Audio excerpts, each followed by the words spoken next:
Très heureuse de vous retrouver dans le cadre de votre magazine S'aimer chez vous. Messieurs, dames, bonjour et bienvenue à ce dernier numéro de la semaine. Aujourd'hui, nous recevons pour vous Chantal Mouboni. Avec elle, nous ferons le point sur la grosse pluie de mardi qui a endeuillé Kinshasa avec plus de 100 morts. À qui incombe la faute? Qu'est-ce qui devrait être fait mais qui n'a pas été fait? Quels sont les dispositifs à prendre de sorte qu'à la prochaine pluie qui tombera, qu'il n'y ait pas autant de dégâts matériels qu'humains?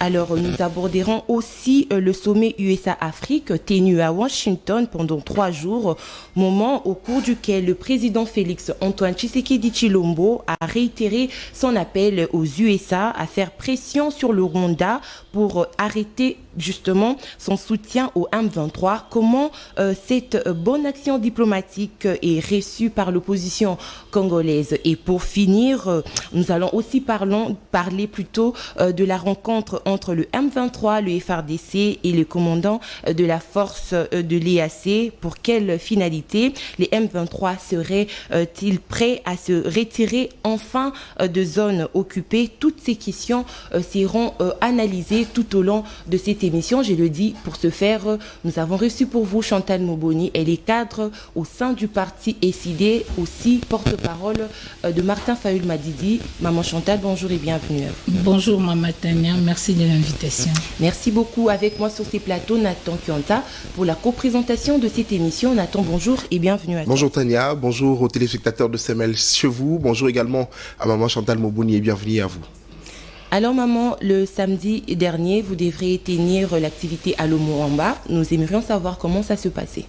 Merci beaucoup. Nous félicitons toute la population de Ngaba et du Moamba en général qui était venue répondre à cet appel à Lomoamba. C'était une matinée politique qui devait être organisée dans une salle de fête, Palais Royal, parce qu'on devait parler avec nos bases en termes d'éducation civique, en termes de l'actualité de l'heure et en termes de l'éveil de conscience.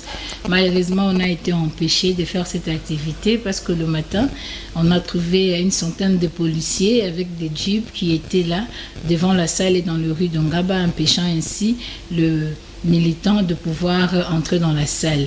Donc, cette matinée a été empêchée. Nous sommes allés à la commune parce que la bourgmestre, selon elle, nous a fait savoir qu'elle était dans l'incapacité de nous sécuriser vu que la mobilisation était très forte. Et nous avions pensé que c'était pas normal, c'est pas légal parce que la liberté de manifestation est garantie par la loi et c'est pas à nous de prendre les dispositions sécuritaires. Et nous ne pensons pas que la commune de Ngaba ne serait pas à même de nous sécuriser. Alors on a pris rendez-vous le matin, nous sommes rentrés le matin, elle n'était pas là et nous avons rencontré le chef de bureau communal qui nous a dit que cette manifestation a été interdite du fait d'un secret de l'administration. Donc c'est juste ça, ça nous a empêché, nous, de pouvoir nous réunir, de pouvoir parler avec nos bases seulement parce que nous sommes de la résistance, nous avons un sang contraire au régime et vous allez aussi noter que toutes nos places de résistance ont été empêchées de travailler. Comme d'habitude, chaque matin, ils se réunissent là pour partager l'information. Il y a le cadre qui passe partout pour donner l'information de façon que ça puisse atteindre nos bases. Et aujourd'hui, vous allez dans la place de résistance de Frigo, à Ngaba sur 15, vous allez partout à Ngaba là-bas, nos places de résistance ont mal à pouvoir se réunir parce que on a interdit à ceux qui se réunissent. Alors, donc nous pensons que Maman Chantal, votre activité, vous l'avez tenue justement le même jour où le chef de l'État, Félix Antoine Tshisekedi Tshilombo, tenait son message à la nation sur l'état de la nation devant les 2 chambres réunies en congrès. Est-ce que vous ne pensez pas que la population devrait quand même rester en train de suivre le message du chef de l'État que venir à cette activité? Ce n'est pas le premier congrès qui soit tenu et d'aider. Nulle part, vous verrez dans la loi de la République où c'est écrit quand l'institution président est devant le congrès, tout le peuple doit rester mobilisé, ne va plus rien faire. La preuve est que les gens sont partis au travail, les gens étaient partout dans leurs occupations. Donc on ne peut pas nous empêcher, nous, de parler parce que lui est en train de parler. Combien de gens ont compris ce qu'il a dit? Combien étaient devant le poste téléviseur parce qu'il n'y a même pas du courant? Nous sommes en train de passer cette émission, il n'y a même pas le courant. vous êtes en train d'utiliser le groupe électrogène. Donc, pour dire que ce n'est pas ça la raison. Nous ne sommes pas dans une dictature. La liberté de manifestation étant garantie par la loi, nous devons l'exercer. Et nous pensons qu'il y a un groupe de gens qui sont dans un parti politique nouvellement créé, qui pensent aujourd'hui prendre en otage la commune de Ngaba, qu'aucune autre force ne peut faire les activités là-bas que ces nouveaux partis qui viennent de naître. Mais nous leur disons que Ngaba appartient à tous les Congolais et les Congolais de Ngaba ne sont pas pris en otage. Ils sont libres de faire leur choix et ils doivent savoir que ces gens-là qui sont en train de diriger ces partis au niveau de Ngaba, si aujourd'hui ils sont députés ou ils sont parvenus à être là où ils sont, c'est parce qu'ils ont utilisé la photo du président Fayulu. Donc ils doivent savoir que c'est un fief du président Fayulu et quel que soit tout ce qu'ils sont en train de faire, personne ne pourra alors empêcher Essidé de pouvoir travailler en Ngaba. Alors, mesdames, messieurs, vous êtes en train de suivre CML chez vous. C'est une émission interactive. Si vous avez de préoccupations ou de messages, vous nous le faites parvenir au numéro qui est déjà affiché au bas de vos écrans. On entre dans le vif du sujet. Maman Chantal, vous êtes sans ignorer que la pluie diluvienne qui s'est abattue le mardi dernier a causé de dégâts tant matériels qu'humains. Alors, à qui incomberait la responsabilité ? Merci Maman Tania. D'abord, toute ma compassion à toutes les familles qui ont été touchées par cette catastrophe. Vraiment, nous sommes des cœurs, nous partageons la douleur, nous sommes ensemble. J'aimerais ici avoir une pensée pieuse à ceux qui ont perdu leur vie, surtout quand vous regardez ce qui s'est passé à Matadi Kibala, vous regardez Ngalema, vous regardez dans le Moamba, vous êtes à Limete, à Mumbele, vous voyez à Munjana, à Sankuru, à Potopoto, les gens ont perdu des vies, sans compter les dégâts matériels. Vous allez même au niveau de Limete Sokopao, vers Forgeron, il y a une personne qui a perdu la vie là-bas, il y a des gens qui ont perdu des maisons, ils ont perdu des biens. Vraiment, je ne sais pas compter combien de gens, mais je sais que Andano Limete, c'est vraiment déplorable. Donc partout, vraiment, c'est quelque chose qui fait mal, mais nous pensons que la responsabilité est partagée. Du fait que aujourd'hui, quand vous regardez Kinshasa, vous sentez que Kinshasa n'a pas de dirigeants. Vous sentez que Kinshasa n'a pas une autorité urbaine qui soit à même de protéger la ville. Parce qu'aujourd'hui, nous allons nous poser la question, quelles sont les normes urbanistiques aujourd'hui qui régissent Kinshasa ? Aujourd'hui, est-ce que le plan d'aménagement du territoire de la ville-province de Kinshasa, c'est comment? Quelle est la politique en termes d'urbanisme et habitat pour la capitale? Aujourd'hui, quel est le travail de voirie et drainage? Aujourd'hui, vous avez tous les caniveaux qui sont pleins de immondices. Vous avez toutes disons, les dispositions qui ont été prises, j'ai dit, par le colon, si je peux dire ça, qui permettaient la canalisation d'eau. Aujourd'hui, ça ne marchait plus. Les gens ont construit sur le centre de recueillement, les gens ont construit sur le caniveau, mais l'État est impuissant. Aujourd'hui, vous allez voir que l'État lui-même vient, il tire quelque part, il laisse encore les immondices là-bas et ça crée encore des problèmes. Donc aujourd'hui, il n'y a pas de normes urbanistiques qui soient conformes aujourd'hui par rapport à la population de la ville-province de Kinshasa. Une ville qui avait jadis moins de 500 000 personnes, moins d'1 million de personnes. Aujourd'hui, nous sommes à plus de 12 millions, à moins qu'il y ait de nouvelles statistiques qui soient déjà sorties. Donc, c'est une ville déjà qui est plus peuplée, mais quand vous regardez comment on est en train de construire, vous avez de nouveaux quartiers qui se construisent. Il n'y a même pas de caniveaux. Vous avez des gens qui donnent des autorisations de bâtir, des gens qui donnent les gens de l'urbanisme et qui viennent, qui mettent des bornes, des géomètres et tout ça. Tous ces gens-là, ils travaillent, mais sans tenir compte de la canalisation d'eau. Ça crée des problèmes. Parce qu'on se rappelle, quand nous on grandissait, avant de construire, on venait regarder, est-ce qu'il n'y a pas les câbles de l'OCPT qui sont passés là-bas? Est-ce qu'il n'y a pas les câbles de la régie des eaux? Il n'y a pas le câble de la SNEL avant que les gens ne construisent? Mais aujourd'hui, qui fait ce contrôle-là? Quel est le service compétent qui le fait? Sur papier, par formalité, on peut nous dire que c'est tel ministère, c'est telle structure. Mais en réalité, ce que c'est fait, c'est pas ça. Donc aujourd'hui, vous voyez des érosions partout. Nous connaissons tous les érosions qui gangrènent Lukunga, Moamba vers Kisenso. Il y a des érosions. Aujourd'hui, la population est en train de souffrir. Que ce soit Banzalemba, Kisenso, partout là-bas, les gens souffrent. Mais quelle est la politique publique y afférente que l'État a mise en place pour permettre à ce que ces problèmes soient solutionnés? Donc, il n'y a rien. Donc nous avons un État déficitaire, un État défaillant, un État qui n'est pas là pour servir le peuple, mais plutôt pour se servir. Parce qu'aujourd'hui, s'il faut demander la vignette, on va arrêter les gens, on va faire le contrôle, ça va créer l'embouteillage, personne ne va tenir compte de ça, dit-on que les gens vont perdre pour arriver au travail ni à l'école. Mais quand il s'agit de penser aux érosions, de penser aux canalisations, à la canalisation d'eau, de penser ces constructions anarchiques qui aujourd'hui envahissent Kinshasa. Vous allez partout, vous avez des immeubles qui se construisent. Allez à Matete, il y a tout un immeuble de 2 niveaux qui est tombé sur un autre immeuble. À Matete, ici à Kinshasa.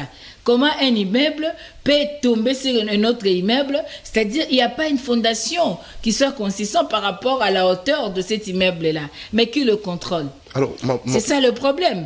Donc, il y a un problème. Donc, nous aussi, nous-mêmes, il y a aussi un problème au niveau de la population. Parce que qui, en réalité, est en train de jeter ces histoires dans le caniveau, partout? C'est la population. Donc, il y a besoin d'une éducation citoyenne. Et il y a besoin d'une éducation citoyenne, et cette éducation citoyenne doit être faite par l'autorité urbaine, par le bourgmestre, au lieu de nous empêcher de faire des manifestations, au lieu de nous empêcher d'exercer nos droits constitutionnels, au lieu de déployer les policiers pour venir nous empêcher d'exercer nos droits.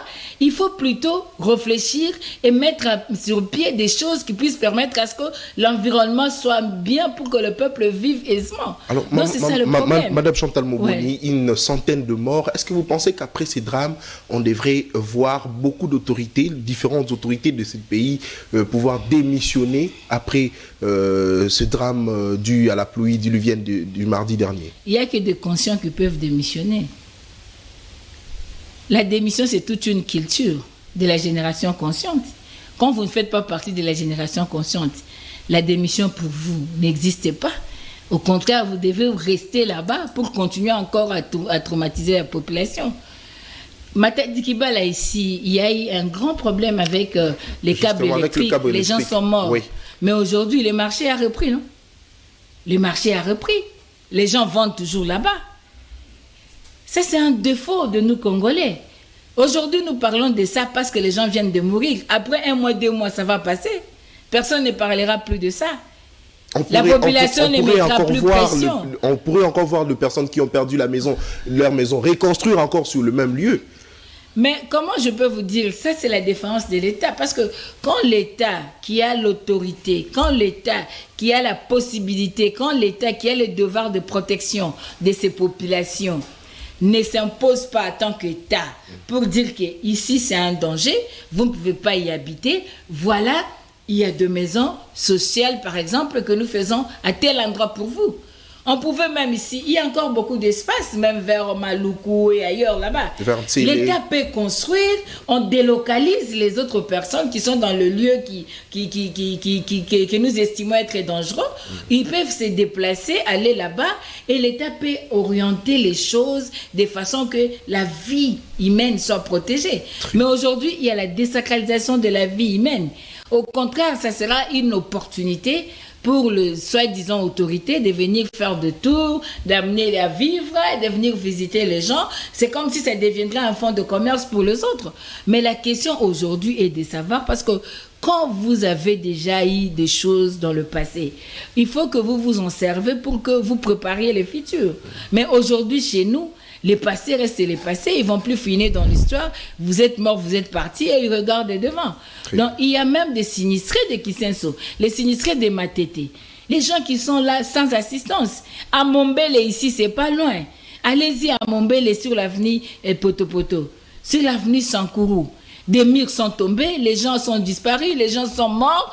Tout ça, les gens sont sous la belle étoile, avec le risque qu'il y ait une autre pluie. Où est-ce que les gens iront? Il n'y a aucune assistance jusque-là. Les gens sont en train de pleurer, les familles sont dépourvues. Mais les gens ont de l'argent du peuple, les gens ont volé, ils ont de l'argent. Les gens ne pensent pas à ça. Mais aujourd'hui, qui va penser à cette population?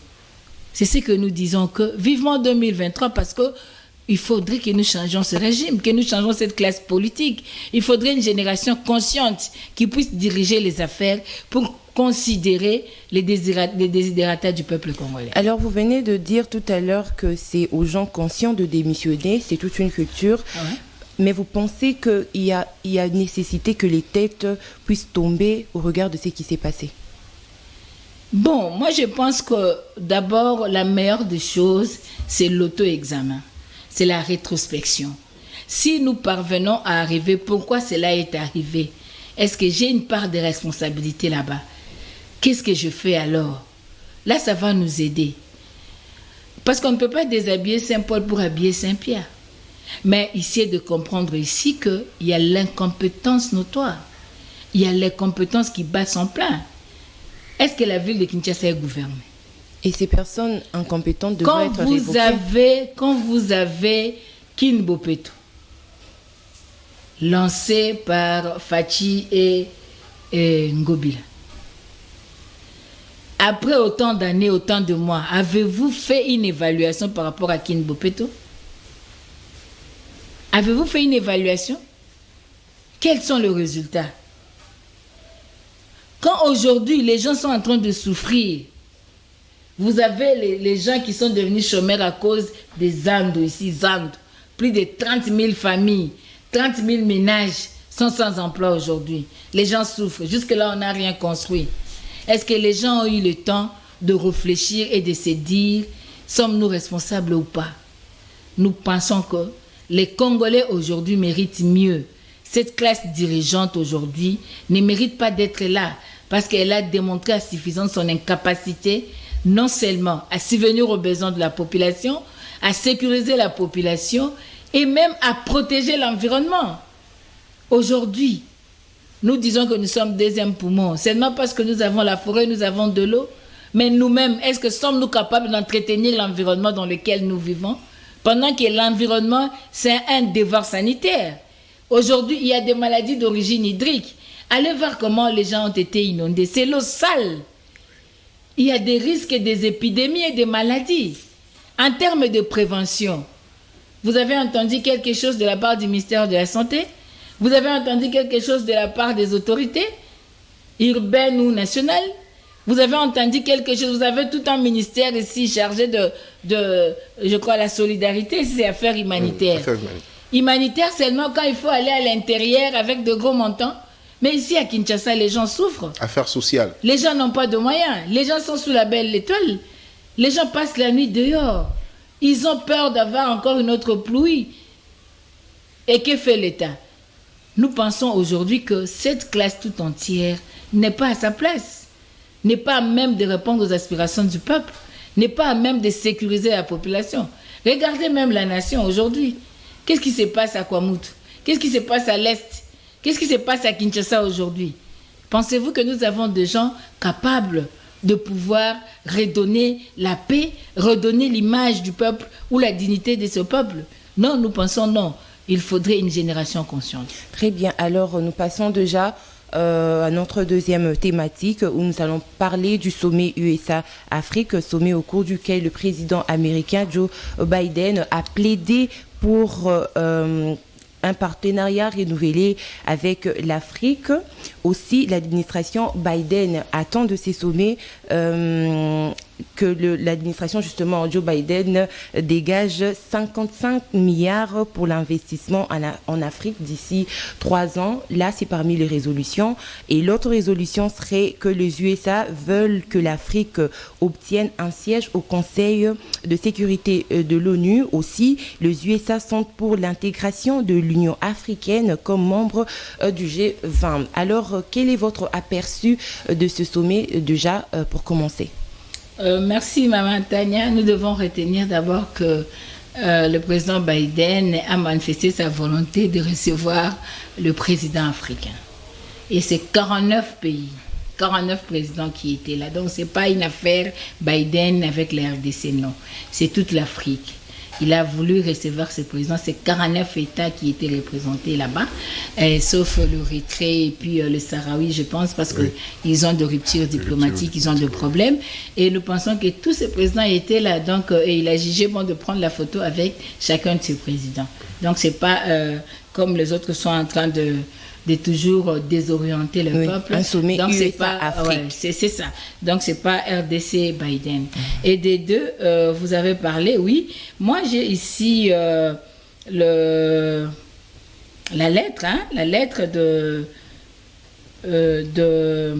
monsieur Anthony Blinken, qui a rencontré secrétaire d'État américain. Le secrétaire d'État américain, qui après avoir parlé avec les responsables congolais, il a quand même dit, il a écrit officiel, c'est une lettre pour dire que ça consistait à dire d'abord à la RDC de pouvoir éviter le discours de la haine contre les autres, les agresseurs, de pouvoir insister pour qu'on ne puisse pas utiliser ces discours-là contre les agresseurs. Il fallait que la RDC puisse se mettre ensemble avec ses autres forces et la MONUSCO pour pouvoir chercher des solutions aux problèmes de l'insécurité à l'Est.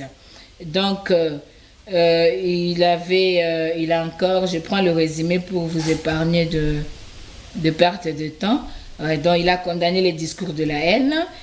Alors, il a demandé à ce que le gouvernement puisse parler avec les groupes armés et avec la MONUSCO. Donc, dans tout ce qu'ils feront, ils doivent parler, ils vont mettre aussi la MONUSCO dans la danse. Je parle, c'est ce qui est écrit. Et puis, il a exprimé ses condoléances par rapport à ces milliers de personnes qui ont perdu des vies à Kishishi. Et puis,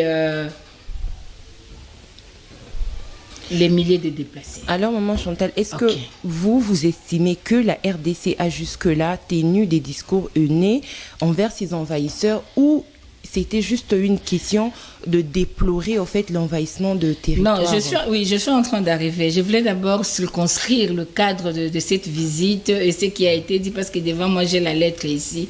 Donc c'est ça. C'est pour dire d'abord, il faut savoir d'abord que la population a ras-le-bol avec la MONUSCO. La population ne veut plus de la MONUSCO. Et la MONUSCO, la communauté internationale, par son secrétaire général, a estimé que le M23 a été plus puissant que même la MONUSCO. Et aujourd'hui, la population ne veut plus les dialogues avec les terroristes. Parce que les terroristes, c'est la caractéristique que le gouvernement congolais a donnée au M23. Et ce sont des terroristes, donc ils ne peuvent pas dialoguer avec eux. C'est ça la position de la population, c'est ça la position que nous avons. Mais aujourd'hui, qu'on puisse nous demander à ce que nous puissions collaborer avec ces groupes armés, que nous puissions mettre en danse aussi la MONUSCO, alors il faut comprendre quelque chose. Donc le problème aujourd'hui, c'est que nous nous disons, les discours de la haine, moi je ne sais pas de quoi ils parlent, parce que les Congolais n'ont pas les discours de la haine. Les Congolais sont agressés, ils sont dans la légitime défense. Moi je pense qu'il fallait plutôt demander aux Rwandais de quitter le Congo sans condition. Aujourd'hui, qu'on nous demande, parce qu'on aurait entendu déjà qu'il y aurait de réunions entre le M23 et la MONUSCO, le gouvernement, le commandement de l'EAC au niveau de Kibumba. Il y avait déjà des réunions. Or, c'est ce que le peuple n'a jamais voulu. Le peuple ne veut plus de ça. Alors ici, on veut nous faire savoir que nous refusons quelque chose, mais dans l'entretemps, il y a des réunions qui se font. Donc le problème aujourd'hui, nous pensons que la solution doit venir de nous. Même si nous devons collaborer avec la communauté internationale, mais nous devons nous affirmer d'abord comme un peuple, comme un État, comme un État souverain, comme un État fort, pour que nous puissions influencer les histoires. Mais aujourd'hui, quand vous lisez cela, vous comprenez que la soi-disant diplomatie agissante n'a pas été agissante. Vous confirmez que rien n'a été fait dans le sens de nos avancées. Au contraire, nous sommes en train de suivre pas à pas ce que veut la communauté internationale. Or, la communauté internationale est dans le schéma de la balkanisation du Congo. Et le Rwanda n'est qu'un instrument de cette communauté pour l'accomplissement de cette balkanisation. Maintenant, que devons-nous faire? Nous devons nous assumer en tant qu'État. Que voulons-nous? Le peuple veut que nos FARDC se battent. Le peuple veut que l'État mette des moyens dans nos FARDC. Le peuple veut que nous fassions la pression pour que nous puissions désormais avoir une paix durable.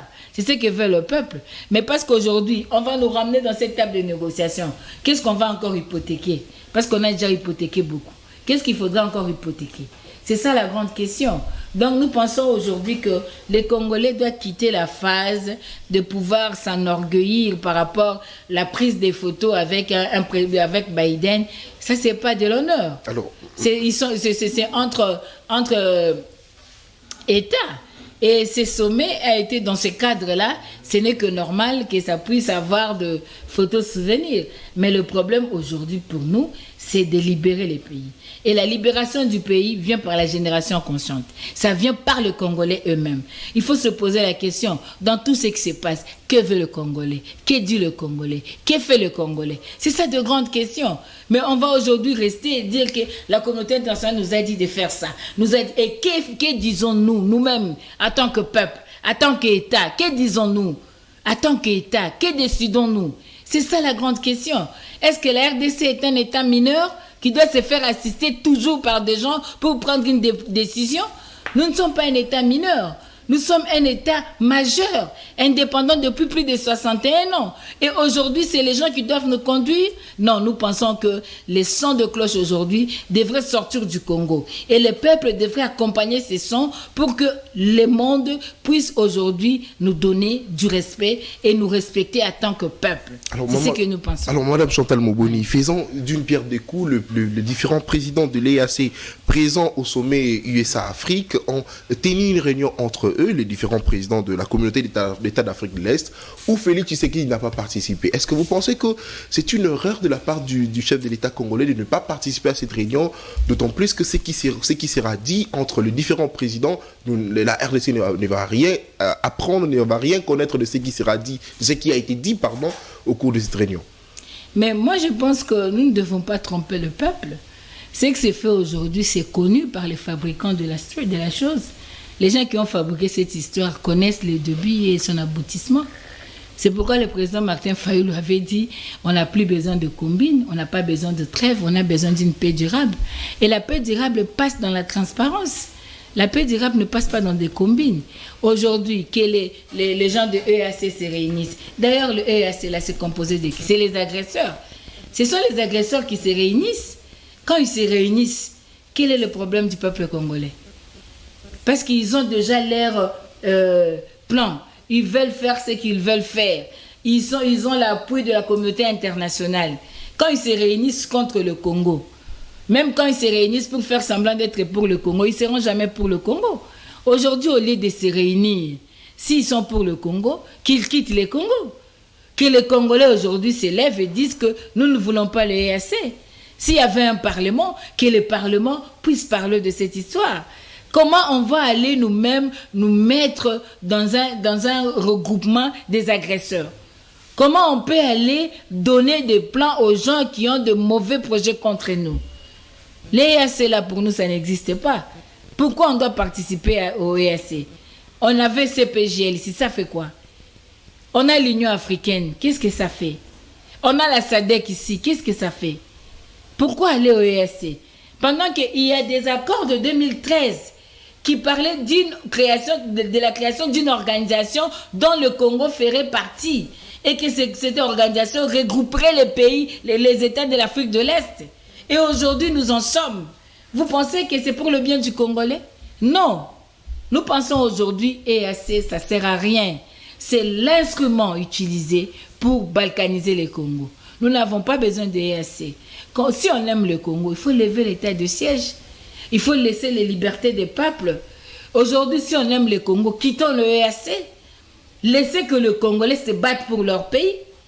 Soutenez nos FARDC pour qu'elles se battent pour le pays. Alors, tout ce qu'ils sont en train de faire là, c'est ça, c'est pour tromper le peuple. Alors, une autre question, Maman Chantal Mouboni. Pendant que les deux présidents, Paul Kagame et Tshisekedi, présents au cours de ces sommets USA-Afrique, est-ce que vous pensez que ça devrait être une occasion pour Joe Biden d'échanger ensemble avec les deux présidents pour ne serait-ce que trouver une solution?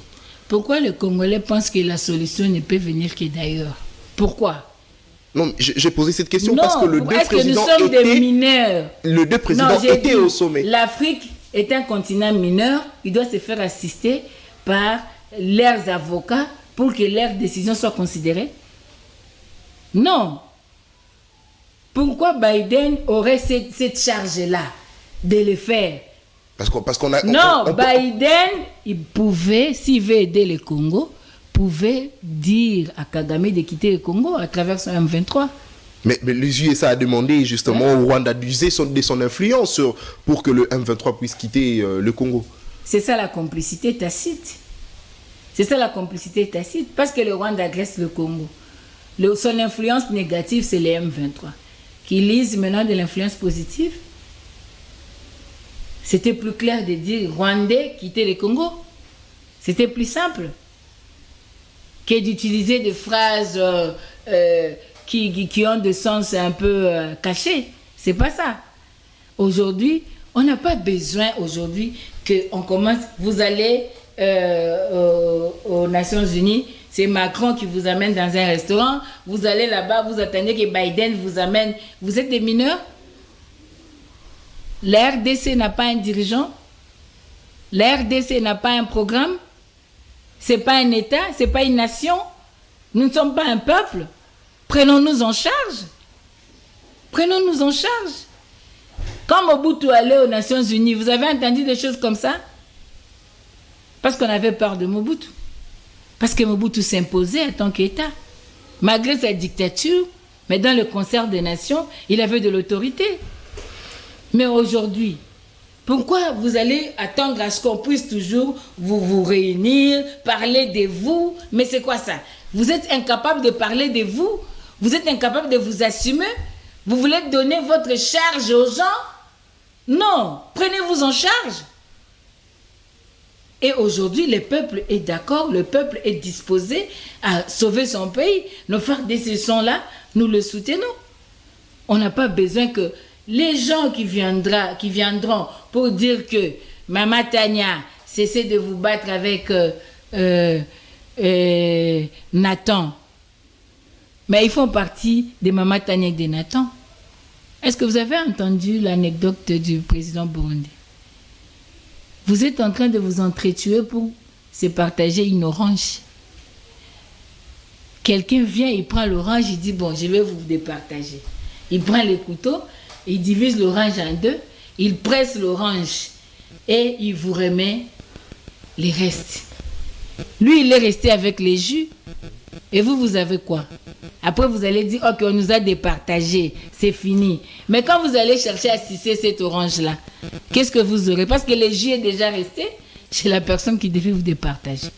Prenons-nous en charge. Il ne faut pas attendre que les autres pensent pour nous, que les autres décident à notre place. Il est temps que nous décidions nous-mêmes en tant que peuple. Il est temps que nous décidions en tant que nation. Il est temps que nous mobilisons le peuple derrière nos FARDC. Il est temps que cette humiliation cesse.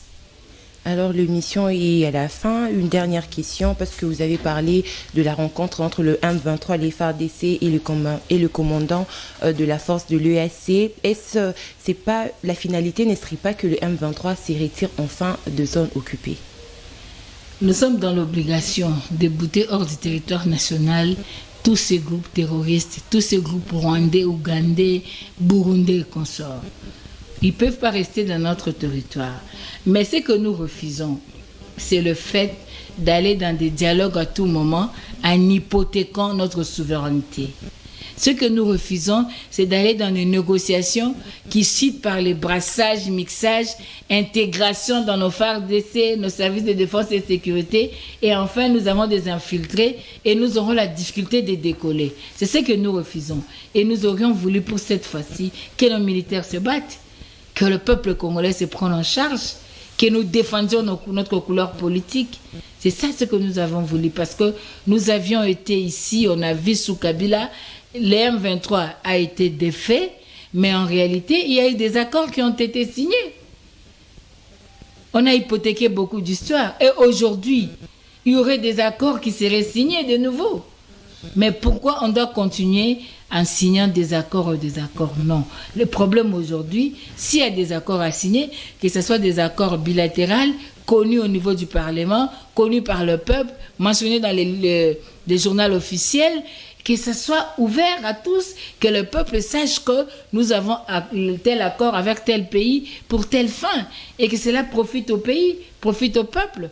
Mais si les accords profitent au fauteuil, si les accords détruisent le peuple, si les accords mènent nos progénitures en difficulté, nous n'allons pas les accepter. C'est pourquoi nous disons toujours, un bien familial a besoin d'un liquidateur pour décider sur ce bien. Et les liquidateurs ne viennent pas au hasard. C'est après le conseil des familles qu'on choisit les liquidateurs. Très bien, alors cette émission est terminée. 1 minute pour conclure. Merci. Moi, j'aimerais toujours dire au peuple congolais, nous devons nous assumer comme un peuple. Nous devons protéger nos frontières. Nous devons nous sécuriser mutuellement. Nous devons tous être derrière nos forces armées afin que nous puissions retrouver la paix. Il faut faire très attention avec la diversion. Il faut faire très attention avec la distraction. Aujourd'hui, nous voulons la paix. À Kwamouth, aujourd'hui, ça ne marche pas. Il y a des déplacés qui sont jusqu'à Kinshasa, qui ne sont pas soutenus, qui n'ont pas d'assistance. Il y a des villages qui se vident, qui remplacent les gens là-bas. On nous a parlé d'une mer noire. Et jusqu'à maintenant, on ne connaît pas la propriétaire ou le propriétaire de cette mer noire. Nous avons besoin d'avoir clair, d'avoir une vision claire, de connaître ce qui se passe réellement à Kwamouth. Le peuple souffre. On nous appelle ici à partir des Doumit et consorts. Il y aurait des perturbations et consorts. Est-ce que nous pouvons être éclairés là-dessus? Le peuple a besoin de l'information. L'article 24 nous dit, nous garantit le droit à l'information. On doit informer le peuple. On doit savoir où en sommes-nous. Et c'est ça le vrai état de la nation. Le vrai état de la nation, une insécurité grandissante partout, mais plus de 6 millions de déplacés internes. Les gens meurent de faim. Aujourd'hui, les gens ne savent plus à quel sens se vouer. La vie est devenue trop chère, la vie est intenable, l'environnement est très pollué, trop sale. La ville de Kinshasa, très mal gérée. Alors, messieurs, dames, Semel chez vous est terminé. Nous avons reçu pour vous Chantal Moboni. Elle est secrétaire nationale en charge de la communication du parti SID, aussi porte-parole de Martin Fayoulou, président du dit parti. L'émission a été co-présentée avec Nathan Kianza, à qui je dis merci. Merci Tania, mais j'aimerais également passer un message aux autorités de la SNEL. C'est pas normal qu'on puisse payer la facture et puis à la fin on nous paye en monnaie de singe, parce que c'est très difficile de pouvoir tourner une émission pendant 45 minutes parce qu'on n'a pas de courant. Très difficile, maman Tania. Moi, je voudrais dire, les enfants de Limité Sokopao aussi pleurent, même Mombele, même c'est partout. Les gens pleurent. Limité Sokopao, nous avions le courant qui allait un peu mieux avec, si c'est ABC ou quoi là, cette entreprise-là. Mais je vous dis maintenant, nous sommes dans le noir, on ne sait même pas charger les téléphones, on ne sait même pas avoir quelque chose dans son réfrigérateur. Il n'y a pas moyen de marcher la nuit, l'insécurité qui prévaut aujourd'hui. Donc, nous sommes dans le noir. Vraiment, il n'y a pas du courant, il n'y a rien. Et nous pensons que ce sont des choses comme ça qu'il faudrait s'atteler sur ça pour que la population puisse quand même vivre. Mais au lieu de s'atteler sur ces choses très importantes de la vie, on veut s'atteler maintenant pour réprimer les matinées politiques, pour empêcher les gens de pouvoir se réunir et parler Congo. Merci beaucoup, et donc aux autorités compétentes de prendre des solutions idoines pour le bien-être de la population congolaise en général. Messieurs, dames, Semel chez vous est terminé. Le rendez-vous est pris pour la semaine prochaine. D'ici là, portez-vous bien. Au revoir.